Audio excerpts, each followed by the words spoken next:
नमस्ते प्यारे बच्चों, स्वागत है आप सभी का हमारे YouTube channel education online classes पे।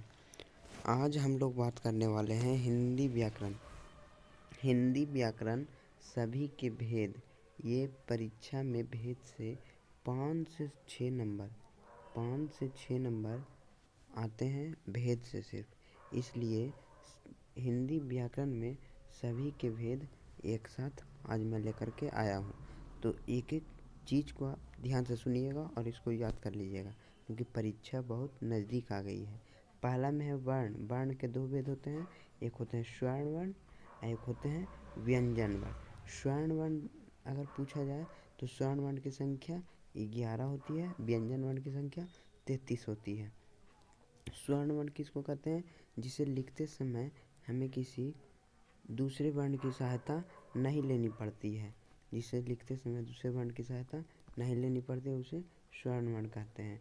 स्वर्ण वर्ण जैसे में आ, ई, उ इत्यादि, ई इत्यादि, इसको स्वर्ण वर्ण कहा जाता है, क्योंकि इसको लिखते समय हम किसी अन्य वर्ण की सहायता नहीं लेते हैं। अगर व्यंजन वर्ण की बात करें तो उसे लिखते समय दूसरे वर्ण की सहायता लेनी पड़ती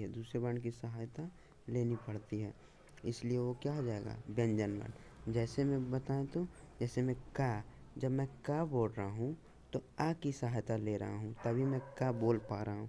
इसलिए जिस वर्ण में किसी दूसरे वर्ण की सहायता लेनी पड़े वो व्यंजन वर्ण, और जिस वर्ण में किसी दूसरे वर्ण की सहायता नहीं लेनी पड़े उसे स्वर्ण वर्ण कहते हैं। ये चीज़ आप ध्यान में रखिएगा।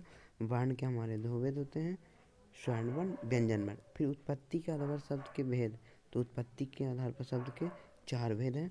फिर रचना या बनावट के आधार पर शब्द के भेद तो 3 हैं। फिर रूपांतरण के आधार पर शब्द के भेद 2 हैं। फिर संज्ञा के 5 भेद हैं, व्यक्तिवाचक संज्ञा, जातिवाचक संज्ञा, भाववाचक संज्ञा, समूहवाचक संज्ञा, द्रव्यवाचक संज्ञा। फिर छठा में सर्वनाम के 6 भेद होते हैं। फिर सातवां में विशेषण 4 प्रकार के होते हैं। फिर आठवां में क्रिया के 2 भेद हैं, तो कौन?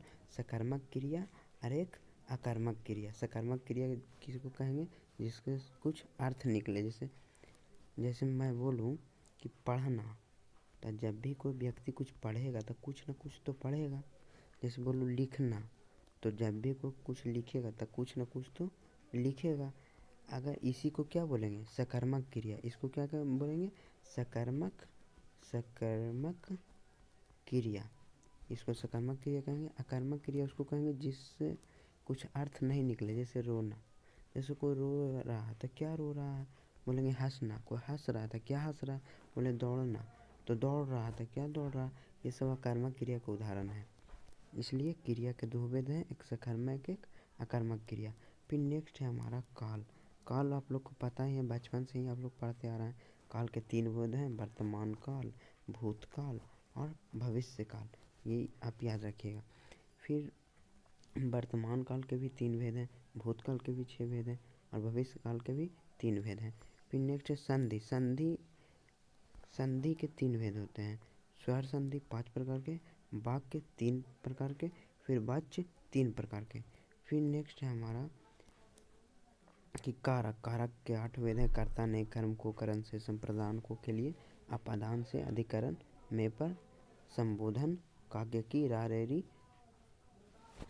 संबोधन हे जी अहो, संबंध काव्य की रारेरी। फिर समास के भी आप लोग को पता है कि 6 भेद है, तत्पुरुष समास, अव्ययी भाव समास, द्वंद्व समास। ये सब क्या है? समास के भेद हैं। समास के 6 भेद होते हैं। फिर पदबंध। पदबंध के 5 भेद हैं। फिर है हमारा लिंग। लिंग के 2 भेद हैं, स्त्रीलिंग, एक पुल्लिंग। जिस शब्द से स्त्री जाति का बोध हो उसको स्त्रीलिंग कहेंगे, और जिस शब्द से पुरुष जाति का बोध हो उसे पुल्लिंग कहेंगे। फिर नेक्स्ट हमारा वचन। वचन 2 प्रकार के होते हैं, एक वचन, बहुवचन। जैसे लड़का है तो एक वचन है, लड़का है तो एक वचन है। अगर इसी का उल्टा हम बोल दें लड़के, इसी का उल्टा बोल दें लड़के, तो ये बहुवचन हो गया। इसलिए वचन के 2 भेद होते हैं, एक वचन, बहुवचन। फिर नेक्स्ट हमारा पुरुष। पुरुष 3 प्रकार का होते हैं, उत्तम पुरुष, मध्यम पुरुष और अन्य पुरुष। जिसके विषय में कहा जाए उसको अन्य पुरुष कहते हैं, सुनने वाला उत्तम पुरुष, बोलने वाला मध्यम पुरुष। यह आप याद रखिएगा। मैं फिर से एक बार रिवीजन करा देता हूँ आपको कि वर्ण के 2 भेद हैं, स्वर्ण वर्ण और व्यंजन वर्ण। स्वर्ण वर्ण 11 है, व्यंजन वर्ण 33 है, याद रखिएगा। फिर नेक्स्ट है हमारा उत्पत्ति के आधार पर शब्द के भेद 4 हैं। फिर रचना या बनावट के आधार पर शब्द के भेद 3 हैं। फिर रूपांतरण के आधार पर शब्द के भेद 2 हैं। फिर संज्ञा के 5 भेद हैं, सर्वनाम के 6 भेद हैं, विशेषण के 4 भेद हैं, क्रिया के 2 भेद हैं। फिर नेक्स्ट है हमारा काल। काल के 3 भेद हैं, वर्तमान काल 3, भूतकाल 6। फिर नेक्स्ट है भविष्य काल। भविष्य काल 3 है, लिंग 2 है, स्त्रीलिंग पुल्लिंग। फिर वचन 2, एकवचन बहुवचन। फिर नेक्स्ट हमारा पुरुष। पुरुष 3 है, जैसे कि मैंने आपको कुछ देर पहले बताया।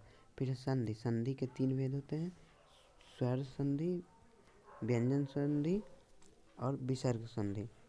फिर स्वर संधि 5 प्रकार के होते हैं। फिर वाक्य 3 प्रकार के, वाच्य 3 प्रकार के, कारक 8 प्रकार के, समास 6 प्रकार के, पदबंध 5 प्रकार के। मैंने जितना भी आप लोग को बताया है इसको आप हर हाल में, किसी भी हाल में एग्ज़ाम से पहले याद कर लीजिएगा, क्योंकि परीक्षा में बार बार पूछे जाते हैं, चाहे वो मैट्रिक का हो या इंटर का। मैट्रिक का हो या इंटर का, दोनों के परीक्षा में पूछे जाते हैं। इसलिए आप कोशिश कीजिए कि इसको हर हाल में याद करें। इससे आपका 5 से 6 अंक परीक्षा में समझिए कि फिक्स है, फिक्स है एग्ज़ाम में। इसीलिए आपको इसको हर हाल में याद कर लेना है।